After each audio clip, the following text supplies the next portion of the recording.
అందరికీ నమస్కారం. నా పేరు దిలీప్ ప్రకాష్ అండ్ నేను మీ రెజినా కసాండ్రా. సినిమా రిలీజ్ దగ్గరలో పెట్టుకొని ఇలా మీ ముందుకి రావడానికి కారణం మాతో పాటే వస్తున్న ఒక సినిమా. అందులో ఒక పాట మమ్మల్ని తీవ్ర అసంతృప్తికి గురి చేసింది. డ్రామా నక్కో మామ అనే పాట రిలీజ్ అయింది. అయితే let us tell you one thing అండి. ఉత్సవం is a film about stage dramas, stage plays and stage artists, which is drama. దాని మీదనే కావాలని ట్రెండ్ చేసి మా సినిమాని తొక్కేదామని చూస్తున్నారు, which is a very bad thing అండి. నా నుండి ఒకటే రిక్వెస్ట్, ఎంతమంది ఎలాంటి పాటలు వేసుకొని వచ్చినా కళని కళాకారుల్ని మీరు ఎప్పుడు ఎంకరేజ్ చేశారో ఎంకరేజ్ చేస్తూనే ఉంటారు. డ్రామా హోనా మామా.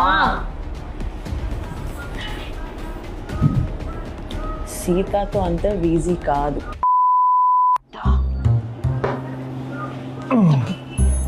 దిస్ జస్ట్ ఫర్ ఫన్ అండి.